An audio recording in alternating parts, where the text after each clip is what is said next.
લક્ષ્ય ન્યૂઝ, એક નજર, એક લક્ષ્ય.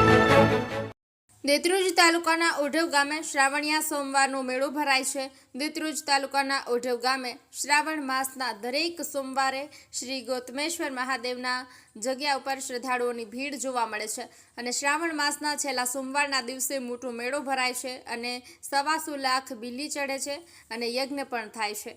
આ મેળામાં દૂર દૂરના શ્રદ્ધાળુ દર્શન માટે આવે છે.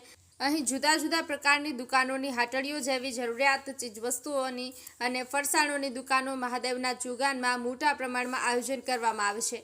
આજ ચુવાડ પંથકમાં 1600 વર્ષ પહેલાં આ પૌરાણિક જગ્યા મહાદેવની આ જગ્યાનો બીજો ભાગ એટલે સિદ્ધપુરથી બેચરાજી ભાગમાં છે. અહીંયા સુંદરીવાળા બહુચરાજી પ્રગટ થયા હતા અને બહુચરાજી નામ પડ્યું હતું. અહીં હેડંબા વન ગણાતું બહુચર માતાએ ધંધાસુર રાક્ષસનો નાશ કર્યો હતો અને આ એ ભાગમાં દેત્રુજ તાલુકાના ઓઢવ ગામે પહેલાં ગૌતમ ઋષિએ આ જગ્યામાં 6 સ્ત્રીલિંગની સ્થાપના અને અર્ચના કરી હતી. ત્યારથી જ સ્થાપિત ગૌતમેશ્વર મહાદેવનું નામ પડ્યું હતું. અહીં મહાદેવની બાજુમાં દેવસર તળાવમાં મગરોની સંખ્યામાં મોટા પાયે જોવા મળતા કંઈ કારણોને લીધે ધીરે ધીરે 25 વર્ષથી આજ સુધી જોવા મળતી નથી. આ ચુવાડ પંથકમાં ગૌતમેશ્વર મહાદેવનો જય જયકાર છે અને કાશીમાં પણ ગૌતમેશ્વર મહાદેવની જય બોલાય છે. શ્રાવણ માસના સમગ્ર સોમવારે સદાવ્રત તરીકે ભોજન પીરસાય છે અને છેલ્લા સોમવારે મેળો ભરવાનું પણ મહિમા છે. લાખો શ્રદ્ધાળુઓ દર્શન કરવા માટે ભીડમાં અને લાઇનમાં જોવા મળે છે. મેળાની ભીડમાં દ્રશ્યો પણ જોવા મળતા હોય છે.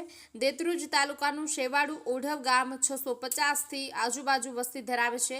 આ ગામ ગૌતમેશ્વર મહાદેવ ધાર્મિક જગ્યા અને ઐતિહાસિક તરીકે ઓળખાય છે. આ ઓઢવ ગામ સરકારી એવોર્ડમાં ગુજરાત વિકાસ બોર્ડ પ્રસારણમાં સમાવેશ કર્યું છે. ચુવાડ પંથકના ઓઢવ ગામના ગૌતમેશ્વર મહાદેવના શ્રાવણ માસનો છેલ્લા સોમવારના દર્શન કરવાનો અને મેળાનો લાહવો લેવાનો એક અવસર ગણાય છે. ભીખાભાઈ એસ પટેલ, દેત્રુજ.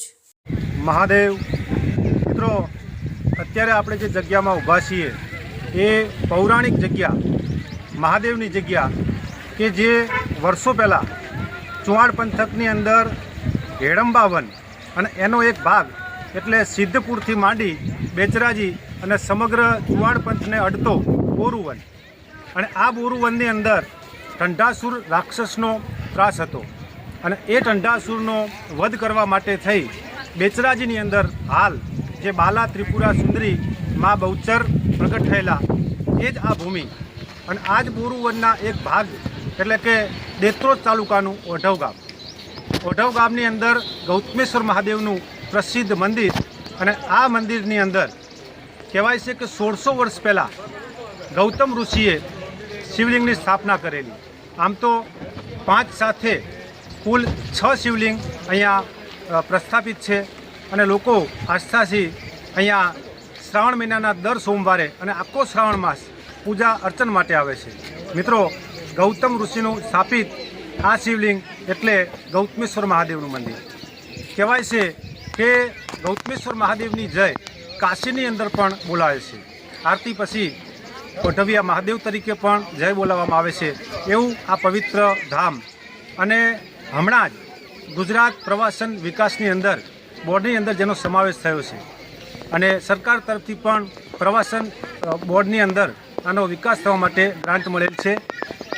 બીજી એક વાત કે 50 વર્ષ પહેલાં આ ભૂમિની અંદર પુષ્કળ પ્રમાણમાં મગરોની સંખ્યા હતી.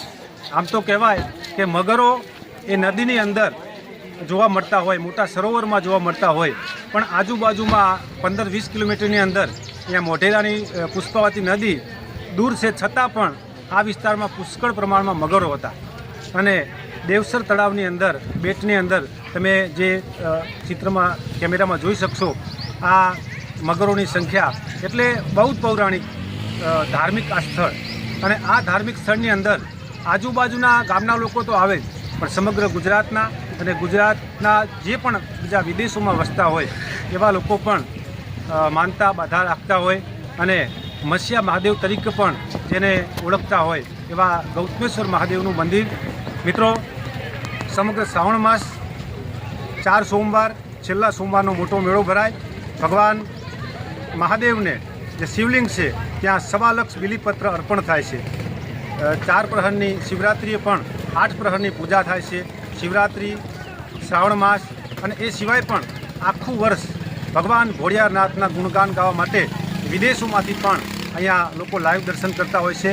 આપ પણ આ મંદિરના અહીંયા લક્ષ ન્યૂઝ ચેનલ દ્વારા દર્શન કરશો અને ધન્યતા અનુભવશો. લોક સાહિત્યકાર હસમુખ પટેલ ઓઢવ. જય હિન્દ, જય માતા.